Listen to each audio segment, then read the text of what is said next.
value and what the state value is.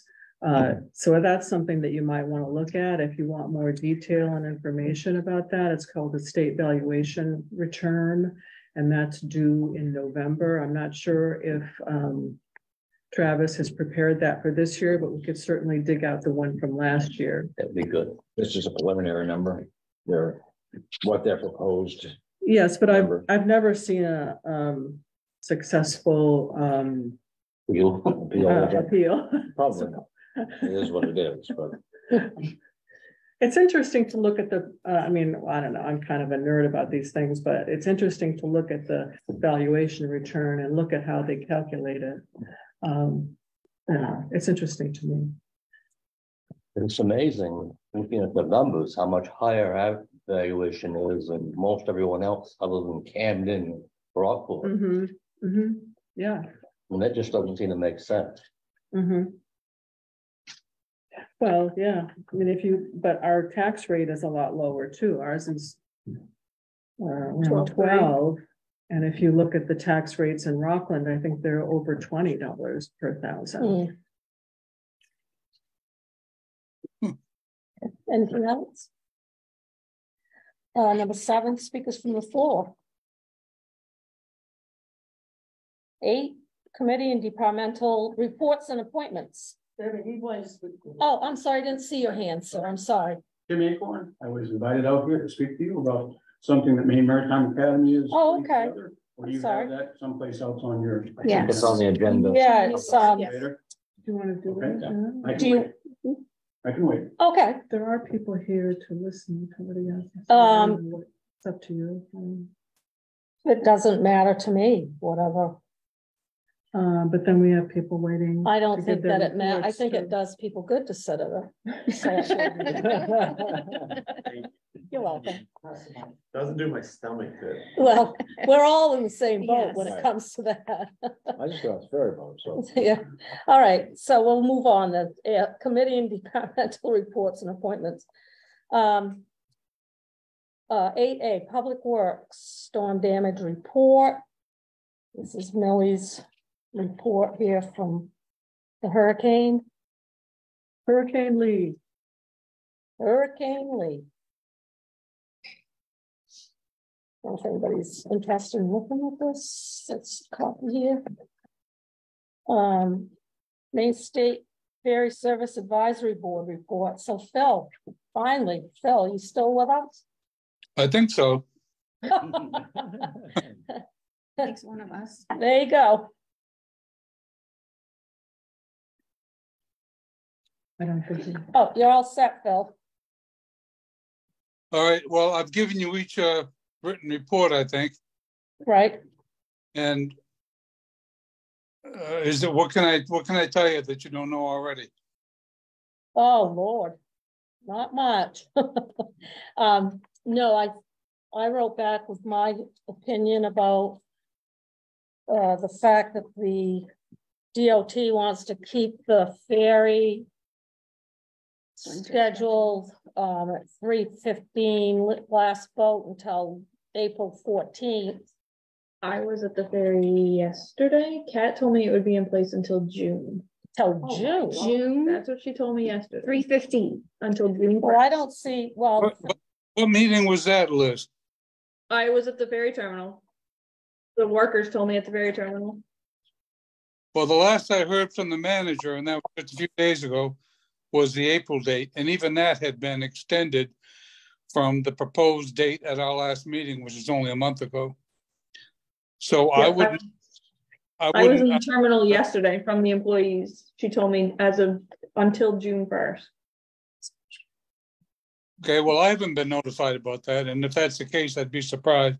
But in any event, it's the same winter schedule that was unreasonably adopted 4 or 5 years ago, even though a town meeting was called by the Maine State Ferry Service in Vinalhaven. It was the public were invited to come comment on the proposed new winter schedule, and it was defeated 300 and something to 1 And then a petition was circulated to the commissioner, and it was signed by 589 Vinalhaven residents objecting to the winter schedule. And it was adopted anyway, which indicated hearing everything else was a complete farce. Exactly. And here we are still dealing with the winter schedule. That is, the reason they suggested it in the first place was because it was difficult to navigate in the dark, particularly through the narrows on either side of the lead. And what was difficult about it was that Frankie T's lights were shining in their face. And the notion that we might just turn Frankie T's lights off after half an hour didn't fly. The whole thing was pretty much ridiculous. Yeah, it is. And what's their reasoning now to extend it when it's daylight? Well, I don't know what the reason is to extend it to June 1st or even April 14th for that matter. No, I don't understand. Just the notion that we have to deal with it, continue to deal with it at all is ridiculous as far as I'm concerned. Correct. I agree. Peter? I just would back Phil's comment that it's ridiculous to have to try to deal with it. And I would encourage the town to write to the department, but also to the legislature saying that this doesn't work. Right. That this extension, this changing the schedule, made their proposal in the fall of having the Sunday schedule be shorter, conflict, my experience is that people are busy going back to the fourth to the mainland right up to Christmas, every 7 days a week. During Sundays in the fall, November and December, into the winter schedule for reasons that are not at all clear, is ridiculous. I agree with the comments about the schedule after dark, but that was a conversation that happened when I was not in a position to participate. But I would, suggest, as Phil has said, they're not going to change their mind. They've decided what they're going to do and they're going to do it. But to go on record strongly objecting to it and to the legislature might get somebody's attention that this is not the kind of customer service that's possible or could be provided by a state agency. Right. Yeah, agreed. And I think that's one reason Phil is here tonight, is just for the board to give him the go-ahead to write the letters that he finds, and come back to us with the copies of the said letters, and we approve them and you send them out. Is that what you want, Phil? Yeah, I would, at your if you authorize it, I'll draft a letter and I'll circulate it right away before the next select board meeting, because I think it's urgent that it get the DOT quickly, along with a couple of other letters regarding the 60/40 tariff division and the restoration of the monument at the Drunkard in the thoroughfare. I agree with Pete in that not only just to the DOT, but send that to the legislator, maybe not the 60/40 split, but whatever letter we draft about the schedule change. It needs to go as high as a little higher on the food chain. Phil, any chance to get some sort of an idea what the rationale is for the 64 for the nighttime? Yes. Oh yeah, there is no, the rationale is simple enough. I mean, the sequence of events is simple enough. There's not much rationale involved. Someone asked that the ferry service think about adopting a winter schedule.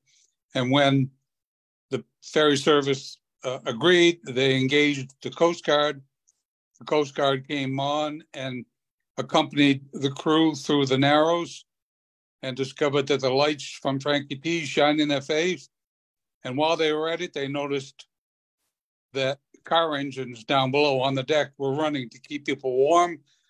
And although that had been going on for 54 years without any Coast Guard admonition, met with the same kind of dull response. We got to everything else, and they went ahead and adopted it anyway.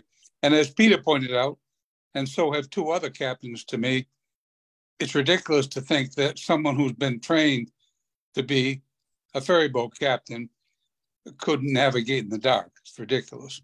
Yeah, it is. Well, I guess I understand the rationale originally, but I guess I'm hard pressed to understand why, when you have daylight, you're asking to make the change.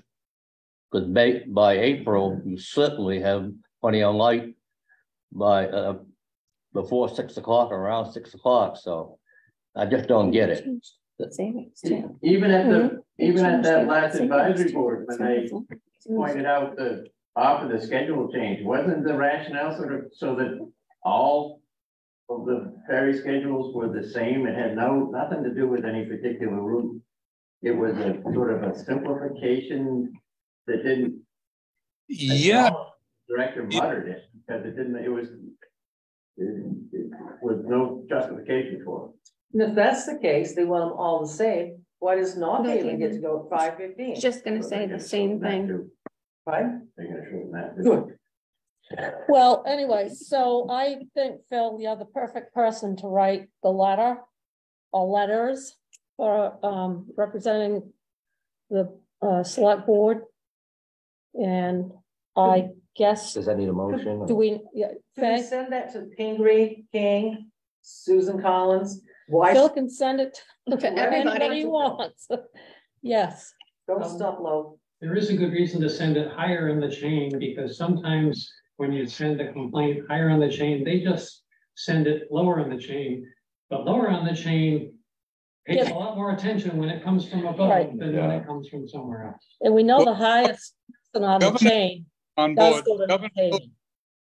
Governor Mills is expecting this letter too, so Good. we are in having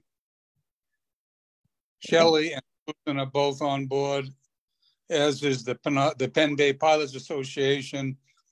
Well, we've got about everybody we can get on board. Yeah. Good. All right. Do we need a motion, Marjorie, I to? don't think so. Okay, good. All right, Phil, we give you Thank you. permission to go ahead and write it up. Thank Okay. you. Thanks a lot. Thanks, Peter. Thanks, Peter. Anybody can make sense of any of that stuff, please let us know. Wow. 8C, Knox County Sheriff's Report for August and September.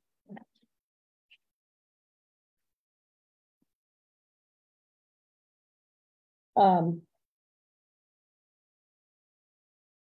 guess Josh is not here. Yeah, he is. He is? Oh, no, not No. here. No, thought you I were didn't know on if he report. wanted, if he was gonna No. comment. It's just for us to look Yeah. at, I take it. Yep, that was, I mean, we get most of this stuff anyway. Okay. Any questions on this, you guys all set? 8D, Woodard and Kern status report. Is that on the sheriff? I'm sorry? Does that be on the sheriff? So the current status report, would that be on the sheriff? No. No, it's for the projects update. Gabe, are you here for that? Or are you here for downtown project? I'm here for downtown project and LED lighting. Oh, okay, right. So it's just a paper report. Mm-hmm. Okay. All right, any questions on that? 8E, downtown project update. Go ahead, Gabe. And also, Yeah, I just, you can go into the LED street light conversion also if you want. That's the time. okay, great. I'll be succinct. I just wanted to let folks know, Woodard and Kern did come out for a site visit last, what was it? Last Thursday. Was it last Thursday? I can't remember, but I think so. And Don participated in the meetings we had. We did a couple of site meetings. Actually, we did 2 at both sites. So we didn't have that many people show up, but some business owners, property owners. And then we did speak with Jim and Pete again. So we're still continuing to collect information about the parking lot designs, and we have submitted the additional environmental review requirements to NBRC, but the environmental reviewer is on break for a little bit. So we will need to wait to know if the information that we gathered is going to suffice in terms of what they needed for us to complete the environmental review. So hopefully it will. And then we just have one more public notification period that we need to enter after that environmental review has been approved by the reviewer. So once that public notification goes through, or the public notice period goes through, and we're done with that, then we will be issued the notice to proceed, which will enable us to actually begin the design work for that phase of the project. And that also includes the ability to start the conversations with the water district again, around the relocation of the water district offices. So I want to say best case scenario is like December for that notice to proceed. It hopefully before the end of the year. I mean, hopefully they'll have no issue with it. I mean, they gave us questions to answer, and Woodard and Curran answered all of the questions. So it's just a matter of how fussy are they going to be in terms of the answers that we've been able to provide them. So fingers crossed that that's going to work.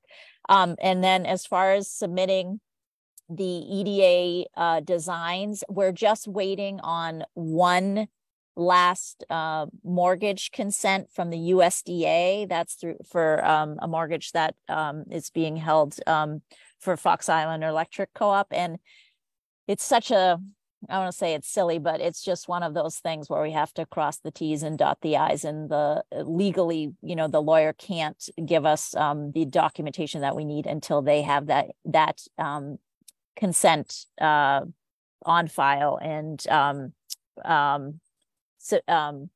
registered with the county. So Amy Turner is working on that. She has been working on that very diligently. As we know, the federal wheels turn very slowly. We requested it in February, so we're still waiting.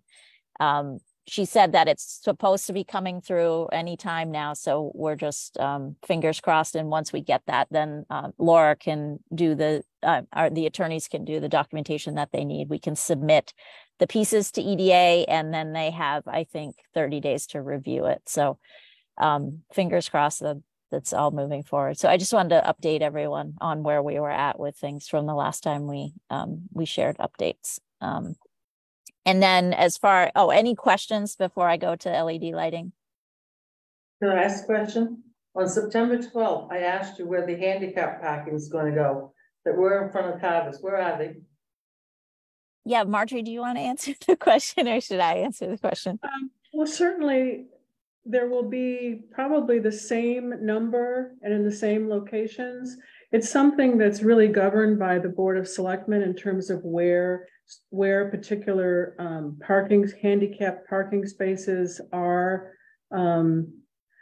So it's not on the design, but certainly if you want to look at the spaces that will be available in front of the store, I'm sure that the selectmen will say, you know, well, let's put the handicapped in approximately the same space as it was previously.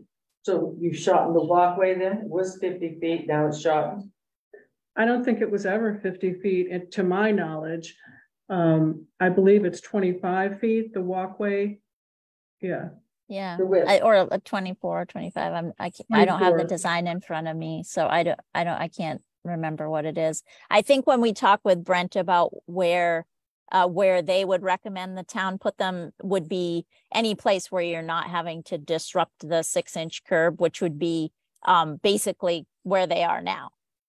Just because of the redesign of the crosswalk, they would be shifted slightly, but it would be where the curb is already coming down. So it'd be on either side of the crosswalk.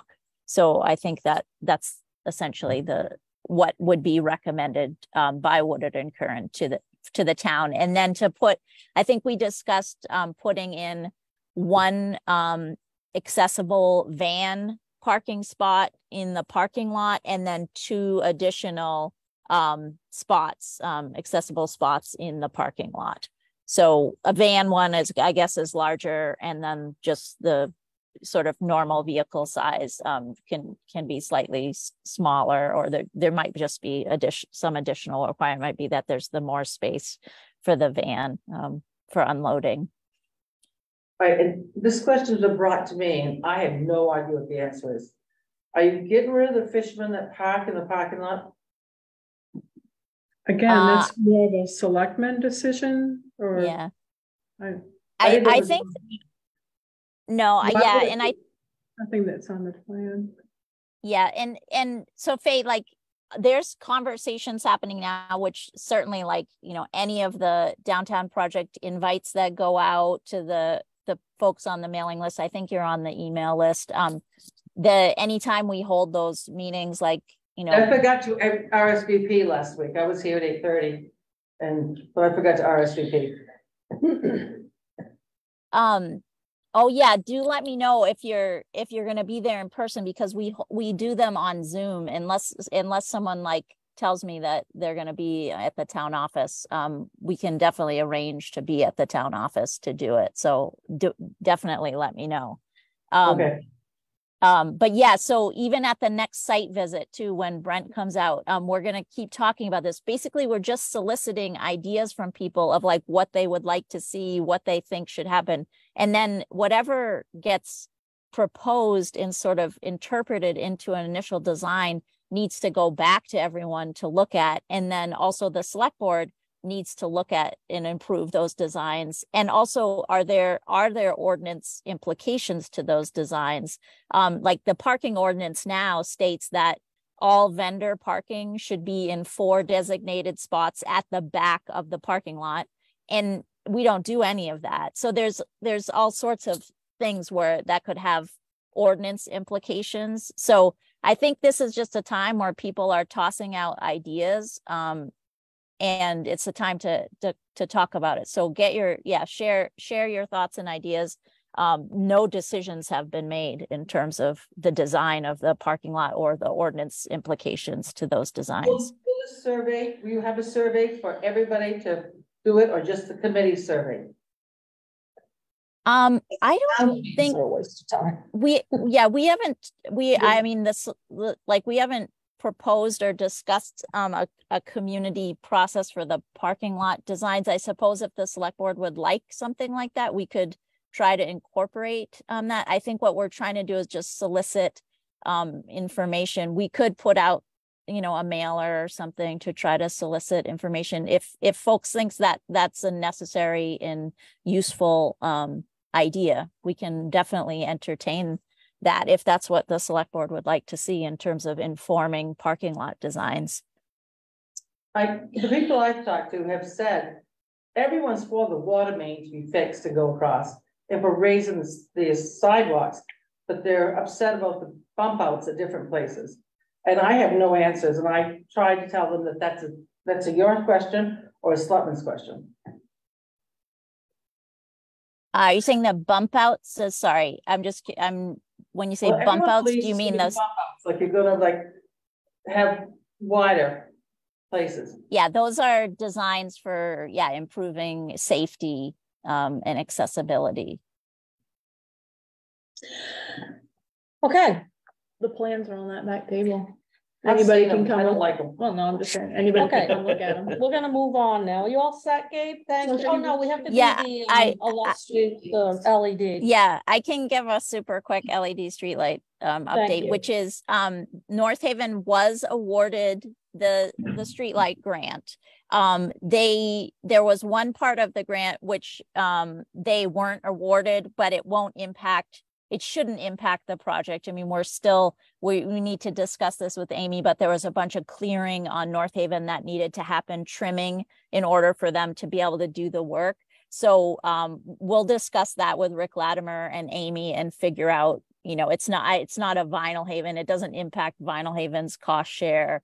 It's just we're just going to have to find another way to fund that part of the project. But they were awarded, I think, around it was over 95,000 to do the conversion. And then they have they have a community education component. And so their climate committee, and then Vinalhaven Sea Level Rise Committee, and then both communities in terms of students and community members will have an opportunity to participate in the community engagement activities that are incorporated into the grant. But the LED streetlight project, we're going to have just like an initial meeting with Marjorie and Rick and Amy, and then the folks at Affinity LED who are doing the project.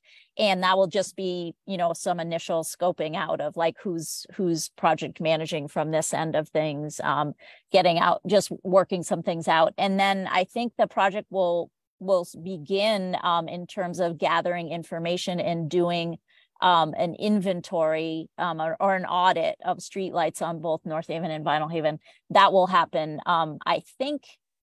I'm not sure if it happens this year. If it starts this year, it might start like in November. But anyway, the project is officially, from the state's perspective, okay to begin after the 26th of October. So that's what we're aiming for. And I'll just, make sure that there's a line of communication between Rick and, Marjorie, so we can get you regular updates. There are going to be like decisions that will need to get made and community engagement components, because there'll be questions around the streetlights that we will need to answer, and sort of how that's going to happen we'll need to discuss. But anyway, that's the gist of it, and we'll see how it unfolds. So I don't know if folks have any questions about that. All set. Thank you. Thanks. All right, I'm going to hop off. Thank you all. Have a good night. You too. Bye. Do you want to jump to the? I'm going to go to 8G first. 8G. Waste Watchers appointment. Oh, yeah. Darlene Beckman wants to be appointed to the Waste Watchers. You have a term in June of 24 and June of 25. 25. Whichever one. Yeah, 25. Okay. Is that your motion? Yes. So moved. All in favor? Okay, we'll jump ahead to new business 10A with a presentation by Mr. Acorn.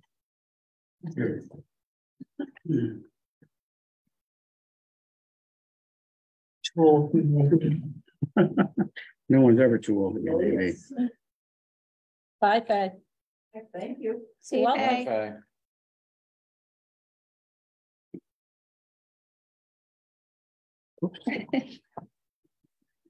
Yep. So, first, let me give you a little bit of my background. I graduated from the academy in 1979. Sailed for 18 years. Stopped sailing, not because I wanted to, but life got in the way. When I graduated, I also took my direct commission with the Navy, so I did 28 years with the Navy as well. Found my way back to the academy in 2015. So I've been working with the academy for the continuing education, which is those people out in the industry, helping them with certification and continued instruction and so forth. Continuing education morphed into Center for Professional Mariner Development. And the academy bought the old Bertho paper mill administration building in Bucksport. So we've been out there since 2020, just in time for COVID to hit and shut us down. But in any case, over the years, people have come to me, and I am the director for CPMD right now, have come to me about AB, and specifically about Vinalhaven. And I said, well, I've got to have somebody create the course, first of all, before we can do anything for you.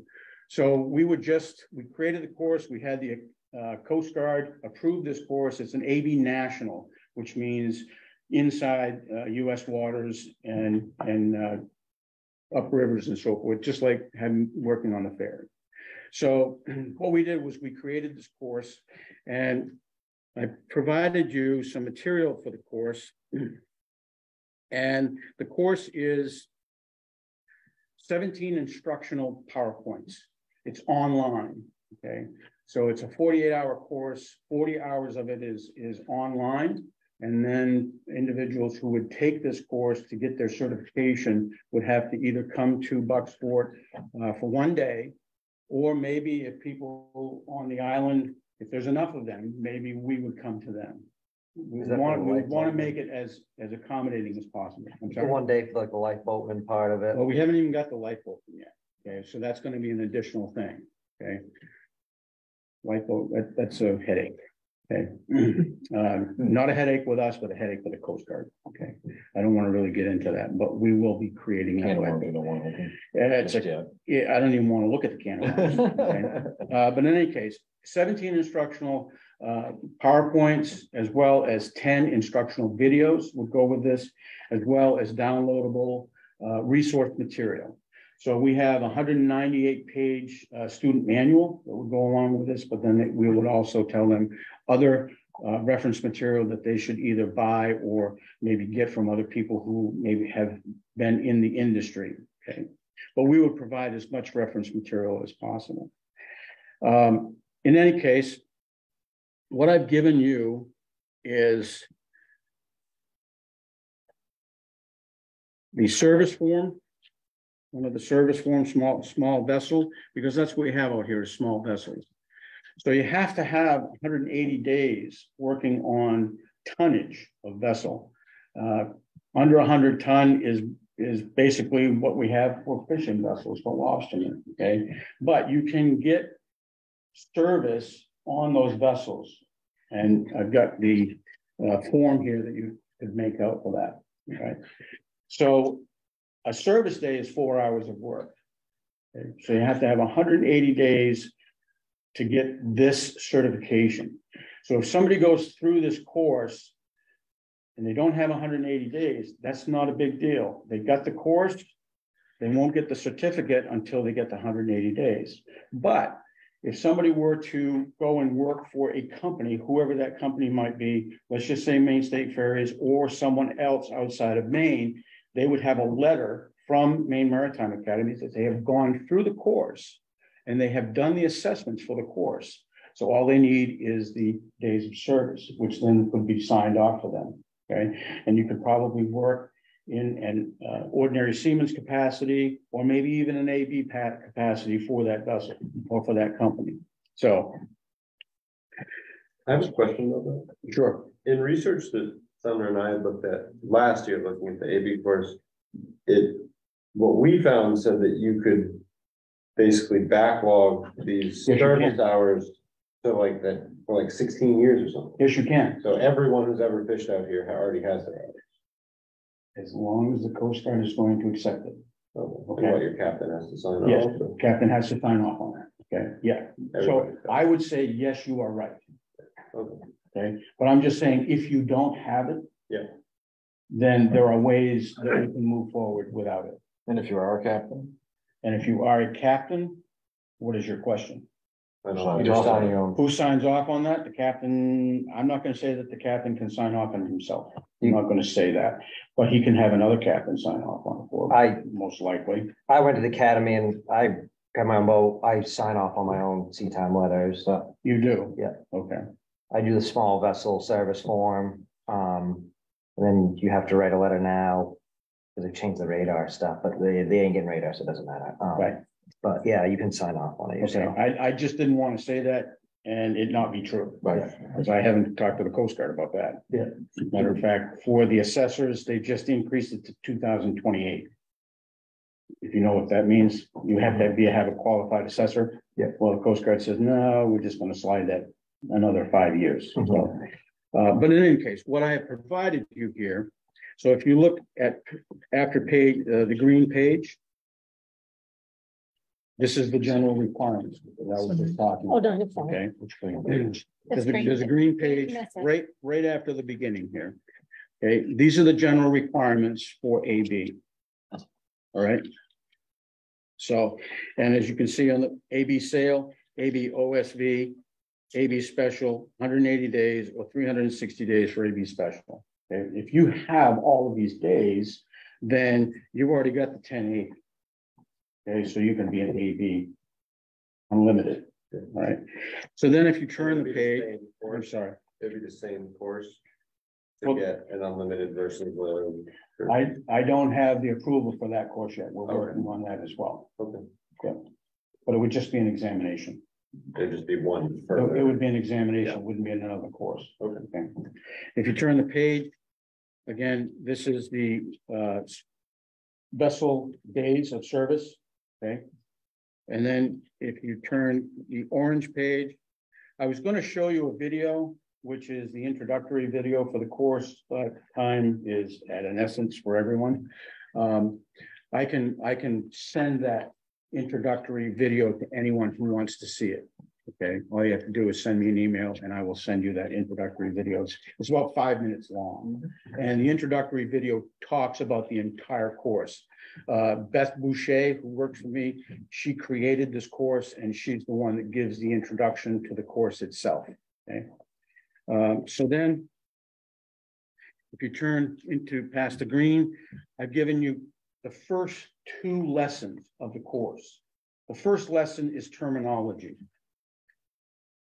And the thing about being a fisherman, a lobsterman, your terminology may be a little different than terminology within the maritime industry.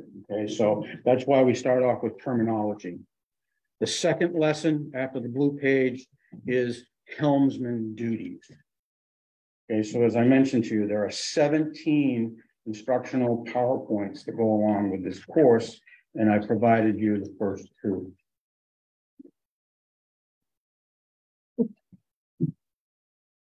We are hoping that we can provide something for individuals out here on the island or other islands or on the shore, something that can help them progress to another career, or maybe assisting in their career of lobsterman fishing and doing something else as well. Yeah. I'm not here to sell the course. I'm here to tell you we have the course. Okay. The course itself right now, probably it's going to cost $700, $775 maybe. I was looking this past week of other places that are providing this course, and they're well up into $1,000. And we want to be as accommodating financially as we possibly can as well.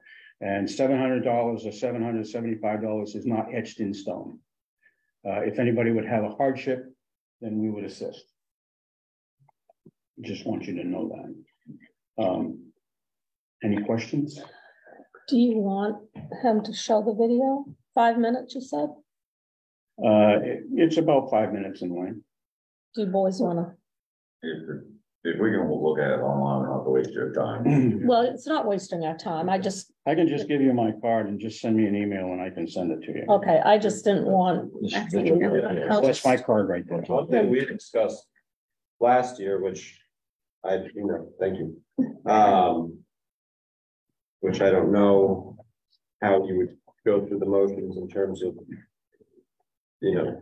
town or, where the town and the ferry, service line is. But if you had a crew, almost like a volunteer fire department of people out here who had ABs who weren't actually technically ferry service employees on any type of full-time basis, but if you had an emergency call in the night, we wouldn't have to lose a boat trip and mess up all the schedules. They won't do that. No. Yeah, liability wise, I bet they wouldn't even consider. No, Even if you had as an example, my partner is a former Maine State Ferry Service captain employee.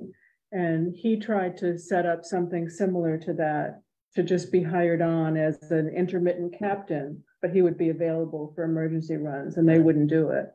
I'm actually in conversation with Maine State Ferries right now, talking about those very same things. I'm not saying that they're moving anywhere, but I am in conversation with them about it. Well, it just seems to me like it's a great idea. It's a great idea, and it makes so much sense. Makes a lot of sense. There are a few people on the island that could take that role, but the ferry service, the Maine State Ferry Service, has decided not to pursue that. I mean, that's the reason why I don't mess with any of it, is you don't, the Avery's not interested in it either. My son graduated from the academy as well. So he's an engineer, son. He's happy with the boatyard. You'd have to be an employee of the. Yeah, Nick, I've had same talks as Nick had with it's. Yeah. And they won't even like contract. No. Because I work for the state, but I'm a contracted employee. They won't even consider doing a farm. Now, they did with the engineer though for years, when Buddy used to fill in when. No, He was an employee. He was an employee. He was still at that point? Oh, yeah. Yeah. Oh, wow. Yeah. So he could be an employee, just not work. Yeah. My father did that for a while after he retired. He stayed on for a while, But back to this class, I mean, should we be advertising this or what is the suggestion to? But they would be going to down to Castine to take the class? No. My office is in Bucksport. Yeah, My it's right office is in on the Bucksport. waterfront. Our only other option was Maryland or. When we looked at it, you had to go to Baltimore, Yeah. and it was No, a couple grand for the course. Yeah, Plus you're not have a going hotel anywhere. for 2 weeks. Yeah, not going Bucksport's anywhere. right on the waterfront in Bucksport. Oh, yeah. No, I mean, having an online course really. How many students would you need out here to consider doing your 8-hour piece out here? I would say maybe 4 or 5. 4 or 5. I'm just looking at it as, I've never been to Vinalhaven. Thank you very much for allowing me to come out here. I brought my Our wife pleasure. with me and she said, could we stay a week? I gotta go back to work. Go down to the bakery tomorrow, down by Fisherman's Friend. Okay. Yeah. My wife makes fantastic donuts. Oh, Tomorrow's Wednesday. But don't get there too early, because then you'll have to wait. Chocolate donuts first thing in the Too late, morning. there's Raised nothing glaze left. around 8:30. Raise, but then you leave and you come back and they're gone, and it's emotional. I would like to say that if you wanted to create an ad for our little island newspaper, you could send that along to Marjorie and Okay. then Yeah. we could put it in the wind. Oh, that would be wonderful. Yeah. And I'm So sure you just you create. guys initiated this, so Trying to get him to do it. maybe you could Well, find. Oh, yeah. I don't have a target. People have been after me, like I say, for a couple of years. And the target, well, there's 2 of them right here. That's the most people we've had at a meeting. I I don't know how long. think the term able body might give you a clue we might be looking for. I think the target might even be high school students. That's what I was wondering. Juniors, sophomores, juniors, seniors, if they're thinking about maybe working on the water. You can take it anywhere. Yeah, you do have to, there is an age limit for doing this. but, 18, right? It's 18 years old, but you can still take the course and then build up your time and then get the certificate later on. So At least be aware of it. It's a absolutely. wonderful Yeah. thing. Come up with some sort of funding or find some sort of. I wonder so if, that- So that high school kids could take it as a part of the skipper course. I was just gonna say, That would be Dan something they'd have Ganoza's- to talk Yeah. to the Oh, school about. That's a good idea. I think Dan Ganoza's managing a skipper that you course right now. get so out of high Might be school something, I'll in mention it essence to him. Can we just With a have certain- one person at a time, please? No, Yeah. it's awesome. I was beginning to wonder myself, listening here, listening. there. Yes. But yeah, that's a great idea. Skipper's course. But I don't really have an audience. I have an audience that I hope is going to expand. And if we can assist anybody out here on the island who may want to go in this direction, then I'm ready to help. And this course was just for, it was just for the AB Limited It's the AB National, yeah. National. Yeah, so I don't want to call it limited. Yeah. But we're working on the international for the AB as well. Great. Well, this is wonderful. We're also working on, we just started working on masters 50, 100, 200, 500 ton as well. So, Cool. So just make sure you get the advertisement made up and we'll get it. If you, I don't know how soon you want to do it, but ads need to be emailed to the editor by Monday afternoon. So if you can get it in any Monday to Marjorie. any Monday. Yep, Okay. or to. Yeah, the paper comes out every Comes out Thursday. Thursday. All right. And they put it together on Tuesday morning, so Great. Monday's the day to get it in. Monday's the day. Well, I'll get Beth Boucher actually is working in the office this week for me, so. I'll get So her do on you, it. do you have any plan to go to the school and talk to the school kids? You're gonna be here a week. See, there's a reason why I didn't tell my wife to come up here tonight, because she'd say, yeah, we need to go talk to the kids. I would love to do that. Yeah, I'd love to do that. So I'll think about that. Who's in charge of the skipper program? Is it Ganoza? Dan Ganoza. Yeah. His name's Dan Ganoza, in charge of the skipper program. He's ex-Air Force, retired Air Force. Okay. And Monty Selby is the principal superintendent. 863-4800 is the number. Is there a time limit once you start the course? Is there like, you just do it as you do it? It's a self-paced Yeah, course. great. That's the thing. Great. So, your question was how many would be enough to come out here? Well, because it's a self-paced course, if one person finishes and they want to come in and do their assessment, and then another person finishes, they want to come in. If they all want to wait to do that assessment while they're waiting for another person to finish, then we would come out here, but. Yep. So self-paced is wonderful because you can do it at your own speed, even though it's a 40-hour course. There are some people that probably could get the online portion done in less than 40 hours. It's just like somebody reading a book. Some people take 2 weeks to read a book and some people take 2 nights. So any other questions? Oh, it's cool. Thank you. That's great. Thank you so Yes, much. thank you very much for allowing me to be here. Yeah, thank you for coming. Thank you. Thank you. Please contact me and I'll send you that. Absolutely. Keep it, Lawson. Yeah. You don't want to sign up. Cool. Thank you guys. Thanks, guys. I'm glad you stayed so long. You kind of made them. But, This is wonderful. Thank you for allowing me to come out. oh, thank you. Have a good Our night. pleasure. Okay, well, that was interesting. Cool. We'll go back up to 9 old business. The Harbor Master boat. Understanding that it's all ready to go. We have Mark's, a letter from Mark. Oh, okay. You have it, right, Margaret? Yeah. Oh, But- you don't have it? No. He didn't send it to me. Oh, geez, I'm sorry. He sent it to me and you. Realize that. I have it in So we an didn't make email. copies of it, or? Just in a nutshell, what does he say? So Hopkins Boatyard ended up doing some work to it. We couldn't really determine how that got authorized. I thought, at one point we were gonna come back to the board and then see if you want to get the work done, but at this point, it's all done. They put in new batteries, basically, like Tom said, it's ready to go. I don't want to belabor this point. It's a very nice letter. I can make copies of it. I thought that this went to everybody. I apologize, but anyway. So what Mark is saying, he's stressing that he really feels like the fire department needs this boat and they're willing to assign someone to take care of it and do weekly maintenance. They've actually come up with Mark is very good at, coming up with work plans and checklists. So there will be at least a weekly check of the boat.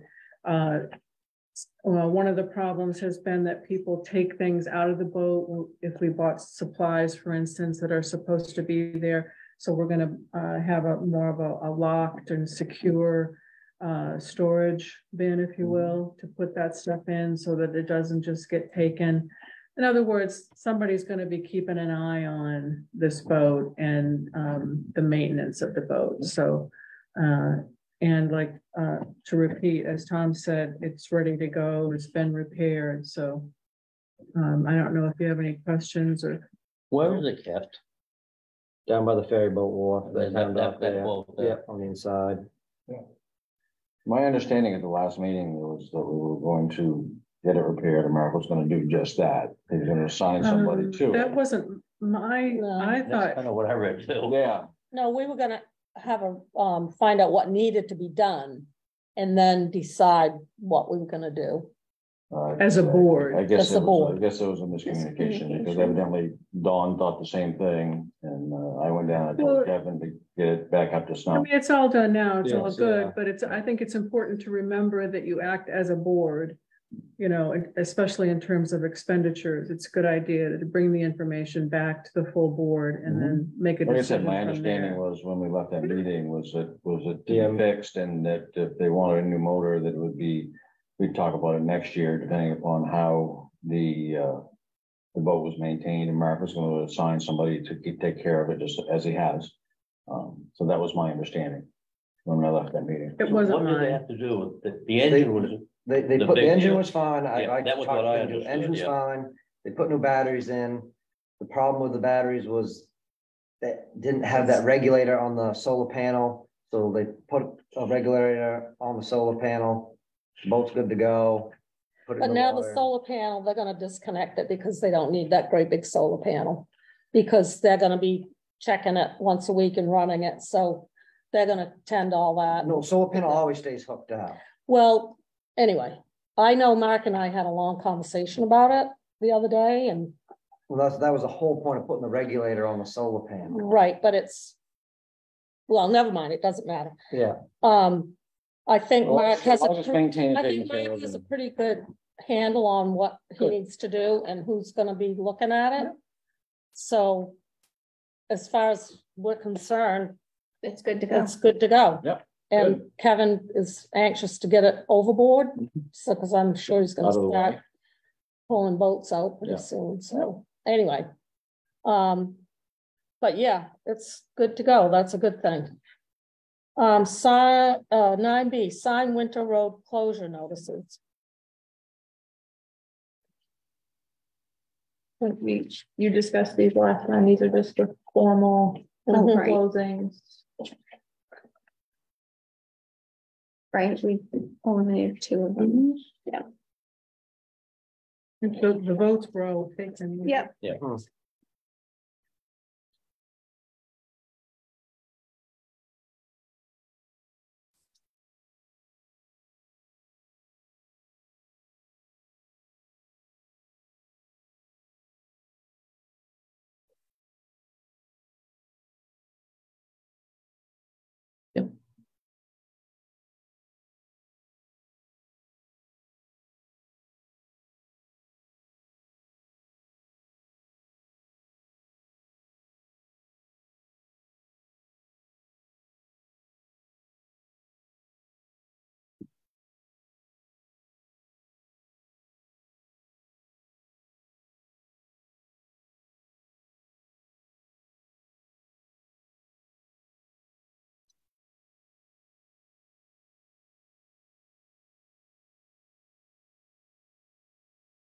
You're right.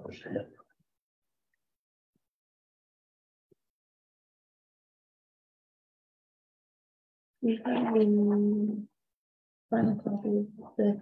Yeah, but they don't sign it. It's Okay, just- They just okay. have to make a motion. And Darlene signs it. Yeah. Okay. And then she signs it and Okay. records it at the registry.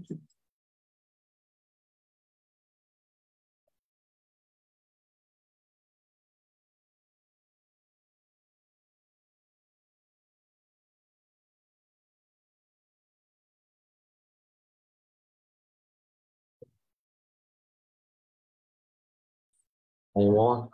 Nope, that's it. And wasn't run out enough? of ink.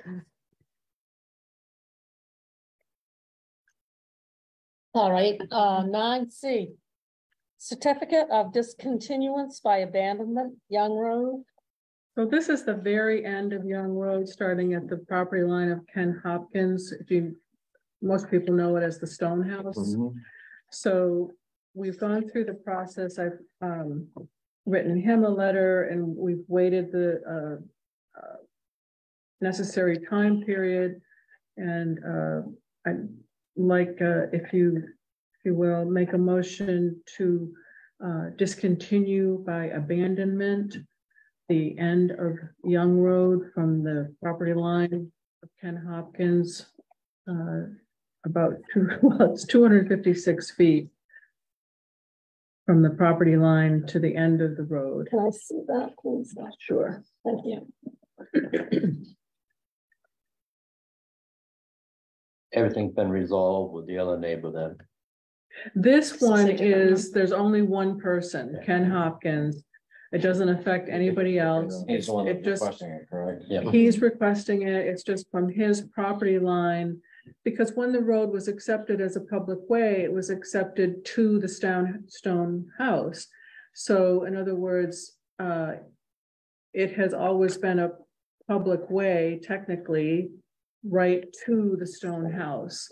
And I think the point was that the buyers, there's people that want to buy the property and they don't want it to have a public way to the stone house. So they asked for it to be abandoned, and we don't maintain it anyway. So It's a lawn, actually. Can you figure this The road's Correct. basically a I think I lawn can. yes. at this point. So I would make a motion to discontinue by abandonment Young Road from property line of Ken Hopkins to the end of the road. So moved. Second. Second. And what All in happens? favor? I'm sorry, go ahead. I'm sorry. Yeah, Do you want us to? No, go ahead. Discussion. Sorry. All in favor? Marjorie. I was just gonna say that procedurally, what happens now is the town clerk records this vote and an official statement, and this gets recorded at the Registry of Deeds. I remember Aunt Nell, my Aunt Nellie March. She was 99 when she passed away. That's actually what it said, to the home of Nellie Murch. Yeah. That's how the road was adopted. She was That's, such a sweet lady. My family too. Aside from Sylvia's Yeah, was a merch. yeah, I remember that. Okay, so we are on to 10B. I think so. Certificate of Settlement 2023 taxes. You just need to sign it, I guess. This just takes the burden off the tax collector. Well, Apparently, all of the 2023 taxes have either been collected or gone to lien. Basically what that states. We hereby discharge you from further liability or obligation to collect the balance due of $195.03 and acknowledge receipt of the tax list for the taxable year 2023. So I'll just sign here. Thanks, sir.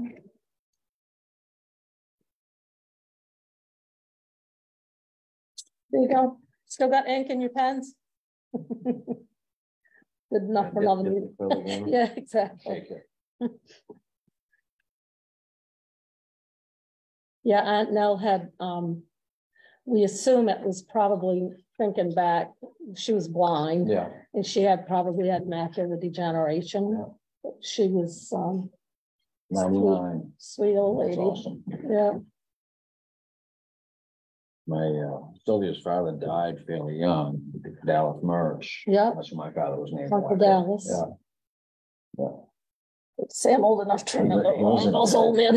Died in the late 40s, just after the war. Maybe, I Had a don't, blood clot in the hospital. Went over for some minor hernia operation. I think my dad told me. oh, And then had a blood clot, but they didn't know it and stood up and went to his heart.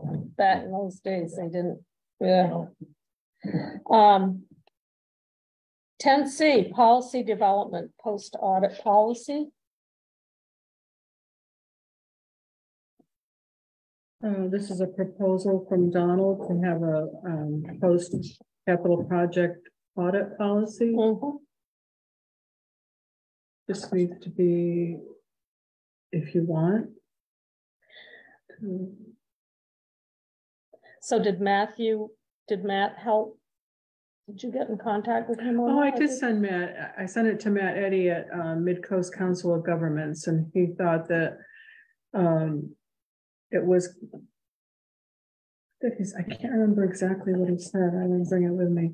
just that it was brief, but that's almost a good thing because it doesn't get down into the weeds on things. It just is pretty straightforward, short and sweet. And he has some experience with it, but he didn't really have any samples, you know, to offer us as an alternative. But he didn't, you know. Okay. So is this to make a motion to accept this proposal? That would be up to the board. You want to. Does anybody have any questions or anything you want to say? Looks good. I read through it. What's that, Tom? It looks good. Okay. So I'll make a motion to accept the proposal for capital project post audit policy. Second. So moved. Second. We can't seem to get that right. I got it. All in favor? Good thing we have Lizzie. And the Keeping us exile straight. ad. 10D exile ad. I had an email from Audrey. If you guys want to put an ad in the exile, $50 for half a page, $25 for a quarter page, which is. Oh, there it is. Jeez. If you guys have different ideas, this was just a couple that I did up really quick. I think that's a great idea. Yeah. So what was it, a quarter page? A quarter page is $25. The half a page is $50. Doesn't matter to me, whatever you guys want to do. You would just take it out of your selectmen's contingency budget. Yeah. You were just taking it out of their check. Good luck with that. Out of your check. Good luck with that. It ain't coming out of mine. There isn't enough in it for it to come out. So anyway, doesn't matter. I really like the top one, with the half page. And I like the one on the back with the kids lined up. I like the one on the back. I like going on the back. It's cute. Yeah. Yeah, I'm good with that. It looks good. I moved to, can we do that in a full page, the one on the back? I mean, half page, Sure. make it grow. Yeah. And move, we do a half page ad with pictures on the back. And how many here are have been in this line? I know, I know, I remember. You're doing- probably one of the last ones, I'm guessing. Well, I'm not in this, my sister is. Yeah, my mother's right there. But I'm not in. So moved. Second. All in favor? 10E, Vinalhaven Fire Department Appropriation Equipment Reserve. Well, Mark is proposing to take the money for these, the turnout gear from his, equipment, truck and equipment reserve. Total is $13,176.50. It's for 6, 10, 11. No, that's for 10. I'm gonna say an outfit, but that isn't what it is. No. It's the turnout gear. Turnout gear, coats and boots and hats. And- Right, Yeah. right. 10, how would you say that? 10 Sets. Units. sets of turnout gear. Very good.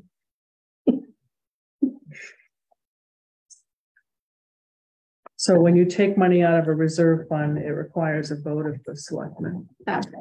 So make a motion to have the Vinalhaven Fire Department take the appropriate amount of, what was it, 13,176.50. out of the equipment reserve to purchase said turnout units. Yeah. So moved. Gotcha, Lois. It's okay. Second. All in favor? I'm learning. Okay. And Marjorie, you are up if you have any report. I don't. I don't That's have not a bad anything. thing. Do you have any questions about anything? Do you have a good vacation? Any update from your work on the police situation with We have sent a proposal to Knox County. Rick Latimer and I came up with it's a contract between the sheriff's office and North Haven and Vinalhaven, offering additional money on top of what their normal wages would be to be a deputy for Vinalhaven and North Haven. It's sitting with the county at this point, and the last I heard is that they wanted to finish their negotiations with the union before they addressed this contract. So that's the last information that I have. Well, that makes sense. Have you been having coverage? Not that I've seen. We haven't had a lot of coverage, and I do get increasingly I get complaints from people that say they do call dispatch, but nobody ever calls them back, et cetera, things like that. I mean, there's always been issues and complaints over the years, but I think the level of complaints to me personally has increased. So, and I always say, do you want me to call and have a discussion with the patrol captain, to try to facilitate this issue, when somebody, and sometimes they do and sometimes they don't. So I am receiving a lot of complaints about a lack of response. Even a phone call back, when somebody addresses a situation with the sheriff's office, it seems like at least a phone call back. At least. Have you spoken to Paul or Kirk about this? In some cases, yes, and some no. I kind of, it's a difficult situation sometimes when somebody calls me and I'll say, do you want me to facilitate this? And I'll say, what I would propose to do. And sometimes they say no, but if they say it's okay, then I do. I was kind of wondering if in fact they had some rationale why there wasn't a response. I guess I was getting at. Yes, in one case, I thought the explanation was a legitimate explanation. Sometimes, you still don't understand why there wasn't a response, or at least a timely response. Yeah. But there's always two sides to a story, or that's more than one, or more than two. I was just wondering if they had, any. Oh, they always respond to me, in a timely way, but it's just, there's difficult situations all around right now. Yeah.